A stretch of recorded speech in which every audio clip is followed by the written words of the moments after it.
अस्सलाम वालेकुम व्यूअर्स। तो यहाँ हम देख रहे हैं आजाद टैक्स और मैं हूँ आपकी होस्ट मारूफ कुरैशी। हमारे साथ मौजूद है हमारे एनालिस्ट जनाब जैद हाफिज साहब। अस्सलाम वालेकुम सर। व्यूअर्स, जैसा कि आप लोग जानते होंगे कि आजाद टैक्स ने इकबाल पुरस्कार के बाद एक नया सिलसिला शुरू किया है नेमतुल्लाह शाह वली के हवाले से। नेमतुल्लाह शाह वली के सिलसिले की पहली एपिसोड जो है वो हम रिकॉर्ड कर चुके हैं। आप लोगों ने यकीनन उससे बहुत सराहा, आपका रिस्पॉन्स उस बारे में बहुत ही जबरदस्त आया है। आज हम उस सिलसिले की दूसरी एपिसोड करेंगे। एक थोड़ा सा ब्रीफ इंट्रोडक्शन जो था उनकी जिंदगी के बारे में वो जैसा आपने हमें दिया। आज जहाँ से हमने अपनी पिछली एपिसोड में सिलसिला छोड़ा था वहीं से आज हम दोबारा उसको कंटिन्यू करेंगे। जैसा प्लीज शुरू कीजिए। जी मारूफ, जैसे आपने कहा कि ये हमारा नेमतुल्लाह शाह वली का दूसरा प्रोग्राम है। बिल्कुल। पहले प्रोग्राम के बाद हमारा ये ख्याल था कि लोगों के लिए एक नया इंट्रोडक्शन होगा, नेमतुल्लाह शाह वली के बारे में हम तारुफ कराएंगे, लेकिन वी वर प्लेजेंटली सरप्राइज कि पूरी दुनिया से हमें सैकड़ों ईमेल आए और लोगों ने इनके बारे में मजीद इंफॉर्मेशन हमें भेजी कि जो हमारे पास मौजूद रिसर्च में भी नहीं थी। एंड वी रियलाइज कि he is very well known. फिल्मी हलकों में, अदबी हलकों में, तारीखी हलकों में, खास तौर पे तारीखी रिलीजियस स्कॉलर्स में और स्पिरिचुअल डायमेंशन के लोगों में हजरत नेमतुल्लाह शाह वली का जिक्र बड़े अदब से किया जाता है। हमें बहुत ज्यादा मटीरियल लोगों ने भेजा, मतलब हमने जो रिक्वेस्ट की थी और उसके जवाब में लोगों ने हमको बाकायदा हमारे दफ्तर में भी आए, हमको डॉक्यूमेंट्स भी दिए लोगों ने लाके, और हम हैरान हुए इस बात पर कि लोगों ने इन पर कितनी रिसर्च की हुई है और इनके मुख्तलिफ नुस्खे जो दुनिया के मुख्तलिफ हिस्सों में फैले हुए थे। ईरान से बहुत से नुस्खे लोगों ने मंगवाए हुए थे, बहुत से यहाँ पे हिंदुस्तान के मुख्तलिफ लाइब्रेरियों में कुछ की फोटो कॉपी थी, कुछ के स्कैन इमेजेस थे, मगर एक बात बिल्कुल तय हो गई कि इन पर बहुत ज्यादा काम तारीख में मुसलमानों ने किया हुआ है, स्कॉलर्स ने किया हुआ है। और मगर ये सब एक्नॉलेज करते हैं कि क्योंकि मुसलमानों में छापा खाना, प्रिंटिंग प्रेसेस का रिवाज इतना ज्यादा 19वीं सदी में नहीं था और नुस्खे हाथ से लिखे जाते थे, उसकी वजह से बहुत सारे नुस्खे इनके, बहुत सारे अशार इनके गुम गए। और कई नुस्खे जो हमारे पास आए, बाज लोगों ने तो रिसर्च करके उसमें से उनके कॉमन शेयर निकाल करके जो बिल्कुल ऑथेंटिक होंगे, क्योंकि मुख्तलिफ किताबों में वो है, लिहाजा वो रिपीट हो रहे हैं, कॉन्सेप्ट डेवलप ना हो, और कुछ शेयर हैं जो यूनिक हैं, किसी एक नुस्खे में है लेकिन दूसरे में नहीं है, उनको भी अलग करते गए। तो अल्टीमेटली जो बिल्कुल कंफर्म शेयर इनके सामने आए हैं, तो उनको फिर हमने समरी बनाकर हमने अपने प्रोग्राम के लिए उनको तरतीब दे दिया। और to be honest as we say, जितना हम इसको देखते और पढ़ते हैं, हम उतने फैसिनेट होते चले जाते हैं। अल्लाह के बंदों ने आने वाले दौर की, जिसका अल्लामा इकबाल कहते हैं कि जो कुछ आंख देखती है, जो कुछ अल्लाह ताला ने मुझे बताया है, वो लब पे आ सकता नहीं कि जमाना क्या से क्या हो जाएगा। और आने वाले दौर की धुन, मेरे आईना अफकार में आने वाले दौर की धुंधली सी तस्वीर देख, तो इकबाल ने भी बहुत सारी बातें की हैं, लेकिन कुछ छुपा के। बहुत सी प्रेडिक्शन तो बिल्कुल साफ साफ उन्होंने की हैं। किताब एक वक्त आने वाला है जिसमें मुसलमानों को उसमें देखना पड़ता है। नेमतुल्लाह शाह वली ने तो खोल के बयान कर दिया है। उन्होंने तो प्रैक्टिकली नाम लेकर, इवेंट्स बता के, तारीखें बता के, इस तरह एग्जैक्ट फिगर्स दिए हैं। जैसे आपने लास्ट में हमें भी कुछ वाकयात बताए हैं, वो हैरत अंगेज हैं। और अल्लाह के बंदे अल्लाह के दिए हुए नॉलेज से, अल्लाह की दी हुई इल्म से, क्योंकि ये हुजूर सल्लल्लाहु अलैहि वसल्लम की अपनी सुन्नत है कि क़यामत तक के आने वाले तमाम वाकयात आपने बयान फरमाए हैं। तमाम अहादीस की किताबों में तमाम मुसलमान स्कॉलर हुजूर की बताई हुई अहादीस मुबारका के तहत क़यामत की निशानियां तलाश करते फिरते हैं, आखिरी दौर की निशानियां देखते हैं। जो फितने हुजूर ने बताया कि आने वाले दौर में ये फितने आएंगे, वो तमाम आज किताबों में लिखे हुए हैं। स्कॉलर वो तमाम निशानियां वेरीफाई करते हैं जमाने को देखकर कि ये वाकया हो चुका है या नहीं हुआ, या हुजूर ने इसके बारे में फरमाया था, ये अभी आइंदा ही आने वाला वाकया होगा। तो अल्लाह के बंदे, जिनको सीयर कहते हैं, साहिब बसीरत, साहिब निगाह, ये इल्म नजूम नहीं है, लेट मी वेरीफाइड है। ये कोई सितारों की चालों से हिसाब किताब नहीं किया जा रहा है। ये इंस्पिरेशन है, ये आमद है, ये नजूल है, ये इल्हाम है। अल्लामा इकबाल जो कहते हैं कि जब एक अल्लाह का बंदा मर्द आजाद जब साहिब इल्हाम हो जाए, फिर वो अल्लाह ताला की तरफ से दुनिया में काम करने के काबिल होता है और उसकी बात, उसका हुक्म उस दुनिया में जारी होता है। आजाद बंदे को साहिब इल्हाम होना पड़ता है, अल्लाह की तरफ से खास इल्म उसको अता होता है जिसके तहत वो ऑपरेट करता है, बात करता है। ये कोई दीन से बाहर बात नहीं है, ये कोई ऐसी बात नहीं है कि जो कुफर के दायरे में जाती हो। अल्लाह के बंदों को अल्लाह बिशारतें, खुशखबरियां अता करता है, रूहानी ताकतें देता है, वो सीयर होते हैं, स्पिरिचुअल डायमेंशन उनकी होती है, और वो खुशखबरियां देने और वार्निंग देने के लिए इन बातों को बयान करते हैं। जिसकी ड्यूटी लगे वो हर कोई नहीं करता। इसीलिए मुझे अल्लाह का वली कहते हैं। और नेमतुल्लाह शाह वली माशाअल्लाह इस डेफिनेशन पर उतरते हैं और कई 100 बरस से मुसलमान इनको कोट भी कर रहे हैं। जैसे हमने कहा कि सैयद अहमद शहीद और शाह इस्माइल शहीद की तहरीक जो खालिसतन एक जिहादी दीनी तहरीक थी, शाह इस्माइल शहीद ने भी अपनी किताब 40 में इसका जिक्र किया जो 1851 में कलकत्ता में पब्लिश हुई थी। आई वुड रियली लाइक कि हमें ओरिजिनल नुस्खा कहीं पे उनके पुराने मिल जाए, जो हाथ के लिखे हुए मखतूतात हैं, हैंड रिटन डॉक्यूमेंट। अभी तक हमारे पास स्कैन इमेजेस पहुंचे हैं, ओरिजिनल किताब नहीं आई है, लेकिन इंशाल्लाह ये स्टिल लुकिंग। लेकिन जो हमारे पास आए हैं आज हम उनको वहां से लेके चलते हैं जहाँ से हमने पिछली दफा रोका था।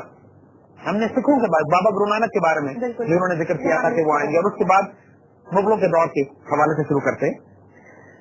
मुगलों के दौर में जब मुगलों का दौर आता है तो नेमतुल्लाह शाह वली उनके बारे में कहते हैं कि मुगल जिस तरह की हुकूमत करेंगे उसमें ऐशो निशात, इशरत, अय्याशी और आराम तलबी उनके वजूद में घिर जाएगी। वो ज्यादा आराम तलब हो जाएंगे और अपने तुर्क तरीके जो हैं, यानी अपने तुर्कियाना तरीके जो हैं, उनको भुला बैठेंगे। देखिए, जो fall of the Mughal empire के हवाले से जब भी हमें स्कूल में भी तारीख पढ़ाई जाती थी, उसकी वजूहात पूछी जाती थी कि मुगल एम्पायर क्यों तबाह हुई, और उसकी पहली वजह यही बताई जाती थी कि जब बाबर हिंदुस्तान में दाखिल हुआ था तो वो घोड़े की नंगी पीठ पर सवारी किया करता था, जफाकश था, फौजों की क़यादत खुद किया करता था, और आखिरी दौर में हाल ये हो गया था कि मुगल बादशाह पालकियों में बैठकर भंग पीकर मैदान जंग में जाया करते थे और लोग उनकी पालकियों को उठा के ले जाते थे और उनमें इतनी ताकत नहीं होती थी कि वो तलवार उठा के मैदान जंग में जंग कर सके। अय्याशी में, बुराई में, बदकारी में इस तरह पड़ गए। पूरे बाबर का मशहूर वाकया है वो कि जब वो अफगानिस्तान क्रॉस करके इंडिया की तरफ आ रहा था तो रास्ते में शदीद बर्फबारी हो रही थी, तो उसकी सिपाहियों ने, उसके फौजियों ने उससे कहा कि एक पहाड़ से छोटा सा गार है, आप उसके अंदर तशरीफ ले जाएं कि आपके ऊपर बर्फबारी नहीं पड़ेगी और हम लोग खुले आसमान के नीचे रात गुजार लेंगे। तो बाबर ने वो तारीखी जुमला कहा जो आज तक फारसी की तारीख में और उसके बाद अदब का हिस्सा बन गया हमारा, कि हमा यारा दोज़ख हमा यारा जन्नत, दोस्तों के साथ मैं दोज़ख में रहूंगा, दोस्तों के साथ मैं जन्नत में रहूंगा। ये उसकी जफा कैसी थी। मगर बाद से आने वाले मुगलों ने उन्होंने शालीमार गार्डन भी बनाए, बड़े बड़े महलात बनाए, बड़े बड़े मकबरे बनाए अपने इश्क की पहचान में, लेकिन उन्होंने फ्लीट्स नहीं बनाए, नेवल शिप्स नहीं बनाई, आर्टिलरी गन डेवलप नहीं की, साइंस एंड टेक्नोलॉजी का काम नहीं किया। और उन लोगों ने एक 300 साल मौज तो की, लेकिन मुगल एम्पायर को जब पूरी दुनिया नेवी बनाकर पूरी दुनिया पे कॉलोनियल पीरियड शुरू हो रहा था तो मुगलों के पास एक बहरी जहाज नहीं था, कोई इंटरनेशनल ट्रेडिंग नहीं की, उन्होंने उस तरह की साइंस एंड टेक्नोलॉजी पर काम नहीं किया, सारा वक्त याशी में लगे रहे।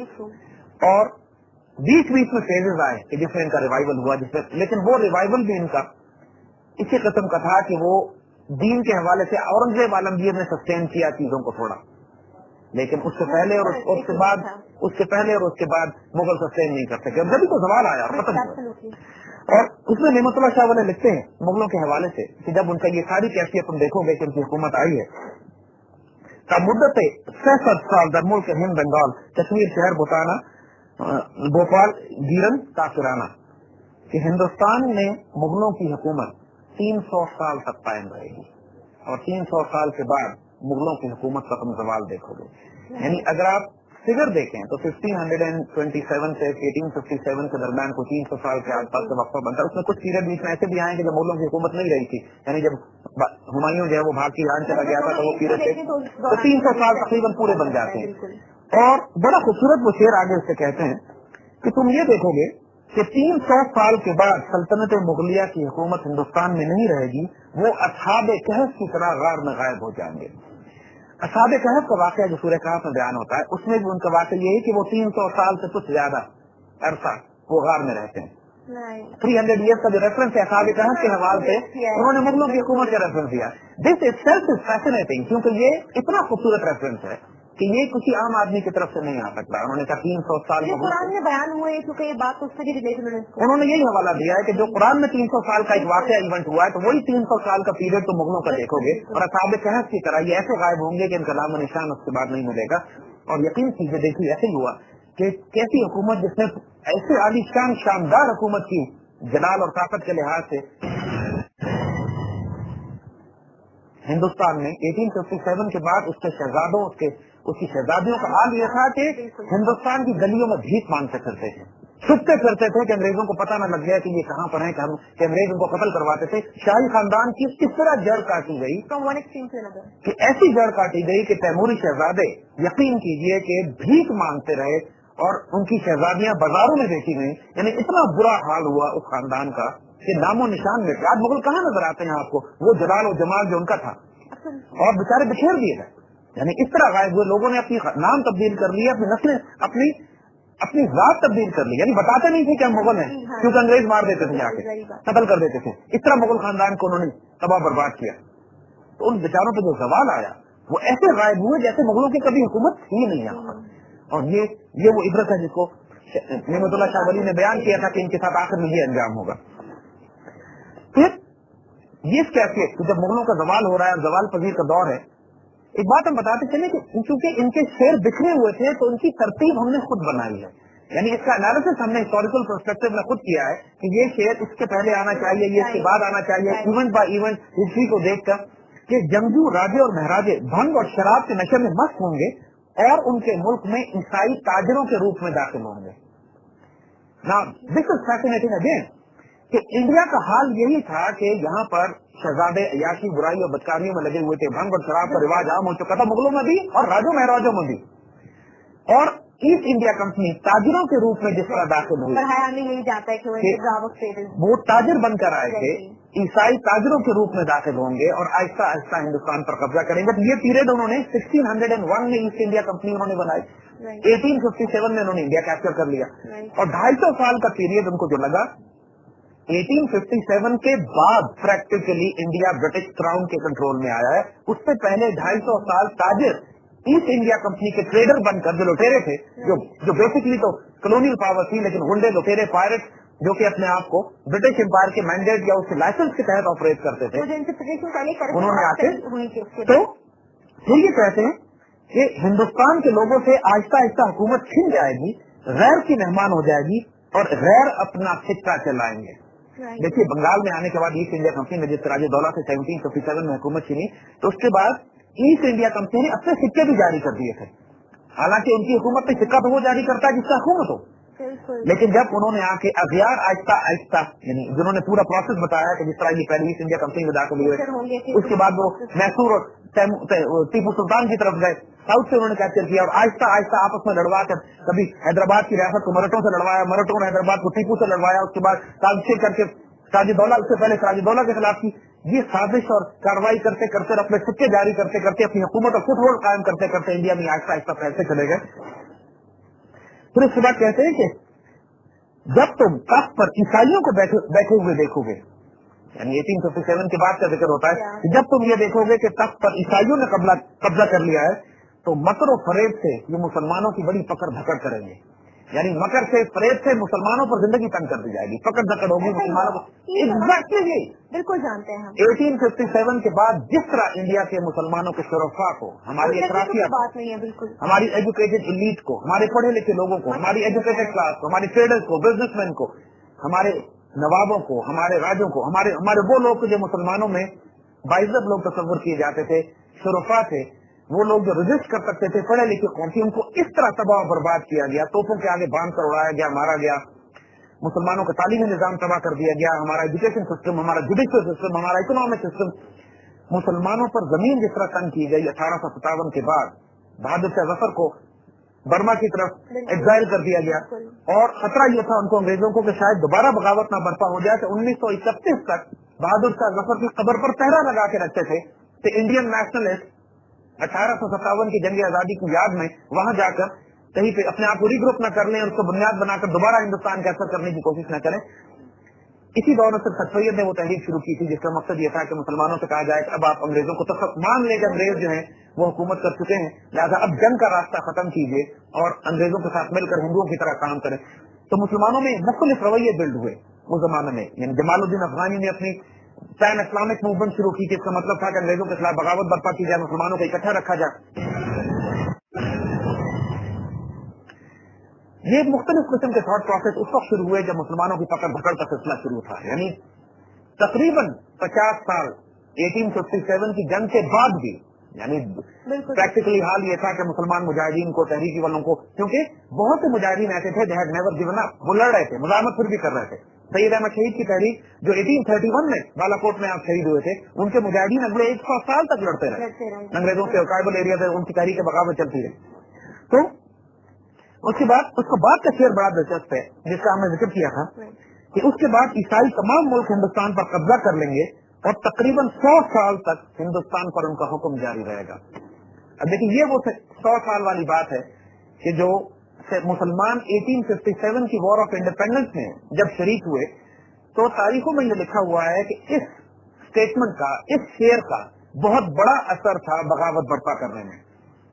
हमने वो किताबें भी मंगवा के पढ़ी है वॉर ऑफ इंडिपेंडेंस की, जो इंडिया में छपी हुई है, और वहाँ रिसर्च स्कॉलर्स ने वहाँ के लिखी हैं, और वो एक्नॉलेज करते हैं इस बात को कि वॉर ऑफ इंडिपेंडेंस में ये शेर बहुत रोल अदा कर रहा था कि मुसलमानों को ये यकीन था कि 1857 में 100 साल हो चुके हैं अंग्रेजों को, वो 1757 से कैलकुलेट कर रहे थे, और उसकी वजह से ये बगावत का वक्त करीब आ गया।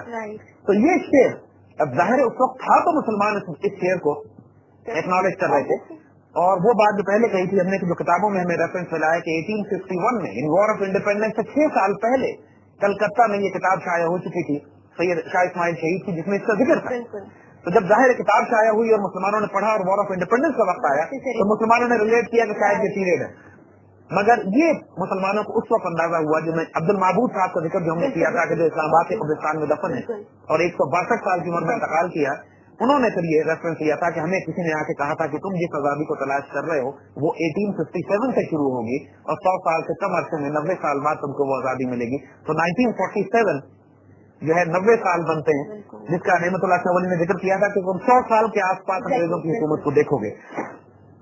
और इसके बाद कहते बड़ा खूबसूरत कहते हैं कि इसके नतीजे में अंग्रेजों के हिंदुस्तान पर कब्जा कर लेने के नतीजे में इस्लाम और इस्लाम वाले लाचार और हैरान रह जाएंगे, बल्ख, बुखारा, तेहरान, सिंध और हिंदुस्तान में, यानी पूरी मुसलमान दुनिया हैरान परेशान हो जाएगी कि ये हुआ क्या है कि जहां एक तरफ इतनी बड़ी मुगल सल्तनत मुसलमानों की जो 1000 साल हिंदुस्तान पर मुसलमान हुकूमत करते आए, अब कैफियत ये होगी कि यहाँ पर ईसाइयों की हुकूमत गालिब हो गई और मुसलमानों का नामो निशान मिटाने की बात हो रही है। पूरा निजाम जो 1000 साल में मुसलमानों ने कायम किया था वो सारा ऐसा साफ किया गया, ऐसा गायब हुआ कि हिंदुस्तान दारुल इस्लाम से दारुल कुफ्र बन गया। और जब वॉर ऑफ इंडिपेंडेंस के बाद ये कैफियत बनी तो मुसलमानों में वाकई क्राइसिस बर्पा हो गया था कि कोई मुसलमान मसलक और मुसलमान फिक़ा इस बात का जवाब देने के काबिल नहीं था कि जब इतना बड़ा मुसलमान मुल्क काफिर हो जाए, काफिर हुक्मरान हो जाए, तो क्या मुसलमान वहां से हिजरत कर जाएं या वहां रहें? वहां जुमा पढ़ा जा सकता है, नहीं पढ़ा जा सकता है, दारुल इस्लाम है, दारुल कुफ्र है। ये एक क्राइसिस खड़ा हो गया मुसलमानों के लिए। और वाकई यानी मुसलमान बहुत बड़ी मूवमेंट एक ये बन पड़ी कि यहाँ से हिजरत कर जाओ, और मुसलमान अफगानिस्तान और दूसरे इलाकों में हिजरत करके जाने लगे, लेकिन जाहिर है ना वसाइल थे, ना अफगानिस्तान में कोई ऐसे रिसोर्सेज थे कि उनको एडजस्ट करते। दुनिया में भी कोई वो जिन बेचारों ने हिजरत की वो भी तबाह हुए, तो बाकी ने कहा नहीं हिजरत का फायदा कोई नहीं, तबाह बर्बाद होने बैठे रहो, यहाँ पर मरना ही है तो घरों में मरो। एक क्राइसिस था मुसलमानों के लिए। तो ये मामला उन्होंने कहा कि जब, और अगला शेर जो उस बात की तायीद करता है कि जो उसके बाद आने वाले वाकयात में हुआ, दर मकतब व मदारस इल्म फरम ख्वानन दर इल्म फ़क़ह व तफ़सीर गाफिल शवन बेगाना, स्कूलों और दरसगाहों में अंग्रेजी पढ़ाई जाएगी और फ़िक़ह और तफ़सीर के इल्म से गाफिल होंगे और दूर हो जाएंगे। अंग्रेजों ने यही किया आने के बाद कि ओवरनाइट डेफिनेशन चेंज कर दी कि हमारे नजदीक पढ़ा लिखा वो है जो अंग्रेजी जानता हो, और वो मुसलमान आलिम जो 18-18, 20-20 साल ये जिंदगियां खर्च करके अरबी और फारसी और तफसीर और फिक़ह और सुन्नत और हदीस के आलिम थे, अंग्रेजों की डेफिनेशन में रातों रात उनको जाहिल करार दिया गया। और पूरा सरकारी दरवाजे नौकरियों के, अंग्रेजों के बेनिफिट के, प्रिविलेजेस के, उन पर खोले गए कि जो अंग्रेजी तालीम जानते थे, पढ़े लिखे लोगों को कहा जाता है। जानते एग्जैक्टली। तो एजुकेशन सिस्टम में कॉलेज ने जिस तरह तब्दील किया, उसने कहा कि हमने एक कौम को अपना गुलाम बना के रखना है, लिहाजा हमने उसकी ज़हन साजी इस तरह करनी है कि मगरिब से आएगी हर चीज को वो अच्छा तस्वुर करें। उनके नजदीक मगरिब की जबान, उसकी तहजीब, उसका लिबास, उसके आदात, उसके अखलाक, उसका कल्चर, जब तक कि ये उसको सुपीरियर नहीं समझेंगे उस वक्त तक ये हमारे गुलाम नहीं बनेंगे। और पूरी जिसको आज इस्तेलाह इस्तेमाल होती है ब्राउन साहब की, जो हमारे अक्सर लोग इस्तेमाल करते हैं कि वजूद ऊपर से काला है, अंदर से अंग्रेज है, और अपने आप को अंग्रेजों के गुलाम इस तरह समझते हैं कि पाकिस्तान की पार्लियामेंट का वाक़या है। कोई बहुत बड़ा वाक़या नहीं है कि हमारी नेशनल असेंबली के स्पीकर ने चंद साल पहले जब मलका पाकिस्तान आई तो नेशनल असेंबली के स्पीकर ने नेशनल असेंबली में खड़े होकर उनको मुखातिब करके कहा कि जी स्टिल योर लॉयल सब्जेक्ट, हम अभी तक आपके वफादार गुलाम हैं। क्योंकि वो गुलाम तो थे, क्योंकि मलका ने उनको जमीनें दी थी और उनकी नौकरी इन्होंने की सारी उम्र, और यही लोग, यही क्लास उस वक्त पाकिस्तान पे हुकूमत भी कर रही है। तो ये उन्होंने कहा कि मदरसों में और दरसगाहों में दीन का इल्म खत्म कर दिया जाएगा और अंग्रेजी की तालीम शुरू हो जाएगी। फिर कहते हैं अच्छा सर, इसके बाद ये वाकया, this is exactly the time कि जब 1857 के बाद मुसलमानों को भी इनकरेज किया गया कि आप अंग्रेजी तालीम हासिल कीजिए, अंग्रेजी तालीम में जाइए। जाहिर है मुसलमानों में भी क्लासेस बन गई थी। एक जो हमारे ओरिएंटल क्लास थी, जो हमारे उलमा स्कॉलर थे, उन्होंने पहले रजिस्ट किया अंग्रेजी तालीम को, अपने मदरसे बनाए, बड़े बड़े मदरसे बने उस वक्त जो दीन की तालीम को, और मुसलमानों ने घर में अरबी और फारसी पढ़ाने का बंदोबस्त किया कि हमारे बच्चे अपने दीन से बेगाना नहीं हो जाए। लेकिन आहिस्ता आहिस्ता मुसलमानों ने अंग्रेजी स्कूलों में भेजना शुरू कर दिया बच्चों को अपने। उसके बाद एक बड़ा इंटरेस्टिंग वाकया नेमतुल्लाह लिखते हैं कि तकरीबन कहते हैं कि बादा शबद की जंगे बारूसिया व जापान, जापान फतह बर्मों से रूसियाना, उसके बाद रूस और जापान में एक जंग शुरू हो जाएगी और जिसमें जापान को फतह और रूस को शिकस्त होगी। Now 1905 gives us an event जिसमें रूस और जापान की एक जंग होती है। यानी ये वाकया जिनका हम जिक्र कर रहे हैं, अगर सीक्वेंस आप बिल्ड करें तो 1857 के बाद जिस तरह मुसलमानों की तालीमी निजाम खत्म किया गया, अंग्रेजी तालीम आई, उसके बाद तो अगर आप सीक्वेंस ऑफ इवेंट्स बिल्ड करें तो जाहिर है इन्होंने तारीख नहीं लिखी कि किस तारीख में ये होगा, लेकिन वही बात जैसे हमने कही कि हम जब इवेंट को बिल्ड करते हैं, जो मुख्तलिफ अशार हमने लेके सीक्वेंस ऑफ हिस्ट्री बिल्ड किया, तो उसमें 1905 में हमें ये वाकया मिलता है कि रूस और जापान की एक जंग होती है और एक पूरे जंग दोनों मुल्कों के दरमियान हुई, तो उसका एक जिक्र है यहाँ पर। और उसके बाद एक बड़ा इंटरेस्टिंग शेर ये लिखते हैं कि दो फर्द ऐसे पैदा होंगे, दो ऐसे वजूद पैदा होंगे कि जिनके नाम में अहमद आता होगा, लेकिन वो ऐसी तफसीर लिखेंगे, ऐसी तावील करेंगे कुरान और सुन्नत की जिससे मुसलमान गुमराह हो जाएंगे। अब नाउ इसकी बहुत से लोगों ने बहुत करीब बातें जा रहे हैं, आप रिलेट ज्यादा करते हैं। एक आदमी के बारे में तो कोई डाउट नहीं है, मिर्जा गुलाम अहमद कादियान, यानी उसके बारे में तो उसने जिस तरह नबूवत का दावा किया और जो तफसीर लिखी और जो हालात उसने बनाए, उसमें तो पूरी मुसलमान उम्मत मुत्तफिक है कि उन्होंने जिस तरह गुमराह किया मुसलमानों की सफों में लोगों को। इन्होंने दो आदमियों का जिक्र किया। अब दूसरा I can not name, because जाहिर है हर कोई अपने अपने मसलक के इख्तिलाफ की वजह से किसी न किसी का नाम लेने की कोशिश करेगा, क्योंकि लेकिन उम्मत का इजमा नहीं है, उम्मत की कलेक्टिव उसके ऊपर कोई राय नहीं है कि दूसरा अहमद जिसके नाम में अहमद आता है वो कौन हो सकता है जो इस दौर में पैदा हुआ है जिसने लोगों को गुमराह किया। नहीं, हमारा ख्याल है कि हो चुका है वो, लेकिन क्योंकि ये जो इवेंट है, लेकिन कम से कम एक जिसके नाम में अहमद आता है, गुलाम अहमद कादियानी जो है, वो तो कंफर्म, वो तो दूसरा भी कोई होगा, यानी बहुत से लोगों ने गुमराह किया, इसमें ऐसी बात नहीं है। तो फिर एक बड़ा इंटरेस्टिंग, क्योंकि गुलाम अहमद कादियानी ने 1901 वगैरह के आसपास में, ये क्योंकि वो पीरियड है जो रूस और चीन, रूस और जापान की जंग की भी बात कर रहे हैं, सेंचुरी शुरू हो गई है और 20वीं सदी 20वीं सेंचुरी शुरू हो चुकी है। तो फिर वो कहते हैं कि उसके बाद हिंद में ताउन और कहत की वबा फैल जाएगी, प्लेग और कहत फैलेगा और बहुत ज्यादा मुसलमान उसकी वजह से मौत के मुंह में चले जाएंगे। ताउन के हवाले से और प्लेग के हवाले से कुदरतुल्लाह शहाब ने भी अपनी किताब शहाबनामा में जिक्र किया है कि इस 20वीं सदी के शुरू में इंडिया में बहुत बड़ा प्लेग आया था, यानी इसमें 1896 में, 1914 में और 1897, 1901 ये सारे जो पीरियड शुरू के हैं, इनमें बहुत बड़ा कहत नाजिल हुआ था हिंदुस्तान में और हजारों लाखों लोगों की जाने गई थी। शहाबनामा में इसका पूरा तफसीली जिक्र भी है, कहत भी आया था और कहत का आलम भी शहाबनामा में जिक्र करते हैं कि इंसान भूखे मर रहे होते थे और ब्रिटिश हुकूमत ने खाना जमा करके रखा होता था कि पहली जंग अजीम के बाद उनको स्टॉक की जरूरत, हालात खराब थे तो वो स्टॉक फूड जमा कर रहे थे, लोगों को नहीं दे रहे थे। और बंगाल में खास तौर पर उन इलाकों में जहाँ पे फूड जो ग्रेनरी हुआ करती थी वहां भूखे मर रहे थे लोग। तो ये दोनों चीजों का जिक्र आपको किताबों में और हिस्ट्री में मिलता भी है और ये बात ठीक है कि बहुत ज्यादा कि ताउन प्लेग की बीमारी को फैली और कहत भी आए और ये सारा अंग्रेजों की वजह से ऑर्केस्ट्रेटेड था कि जो उन्होंने वहां पर किया। इसी दौर में जिक्र करते हैं, इसी दौर के शेरों में से एक शेर इनका ये है कि कोहकाफ के इलाके में रूसियों की हुकूमत कायम हो जाएगी, वो ख्वारज़म और खेवा से लेकर उस तमाम इलाकों सिराना तक के इलाकों पर कब्जा कर लेंगे। अब ये रूस की तरफ गए, राइट, रशिया, रशिया और सेंट्रल एशिया, ये जिन इलाकों का उन्होंने जिक्र किया है, कोहकाफ, ख्वारज़म और वो तमाम इलाके, ये दैट सेंट्रल एशिया। और 19th सेंचुरी के आखिर में 20th सेंचुरी के शुरू में हम ये जानते हैं कि ये सारा इलाका वो है कि जिसको आप ग्रेट गेम कहते हैं, द ग्रेट गेम पीरियड, कि जिसके अंदर रूस जो था वो ताजिकिस्तान, उज्बेकिस्तान, काजाकिस्तान, कॉकेशस, कोहकाफ, चेचनिया के जो इलाके, उन तमाम इलाकों पर कब्जा करते हुए नीचे आ रहा था और ब्रिटिश एम्पायर नीचे से ऊपर उठ रही थी, मुसलमान इलाकों पर मुगल इंडिया पर कब्जा करते हुए, और बीच में अफगानिस्तान का इलाका बफर के तौर पर काम कर रहा था। तो ये जो उन्होंने जिक्र किया है, तो उस पीरियड के आसपास रूस उन सारे एशिया वस्ती के इलाकों पर कब्जा कर लेगा। बताते खुद एक हैरत अंगेज प्रोडिक्शन है उस ग्रेट गेम की, बिग इवेंट जो हुआ पूरा पूरी ग्रेट गेम की और रशियन एक्सपेंशन की, कि जो रशियन सिविलाइजेशन मॉस्को से निकलकर नीचे मुसलमान सेंट्रल एशिया की तरफ नीचे आती चली जा रही थी। और ये वाकया, ये इवेंट उन्होंने इसका जिक्र किया है। इसके बाद जो वाकयात आएंगे वो इंशाल्लाह हम अगले प्रोग्राम में डिस्कस करेंगे। बहुत शुक्रिया जैद साहब। और जिस तरह मैंने पहले भी बात की, इवेंट करीब आते जा रहे, क्यूरोसिटी जो है वो मजीद बढ़ती जा रही है, बिकॉज ऑब्वियसली हम लोग इजीली रिलेट कर सकते हैं, बिकॉज इतनी पुरानी हिस्ट्री तो सब नहीं जानते, लेकिन इन इवेंट्स को बहुत शुक्रिया।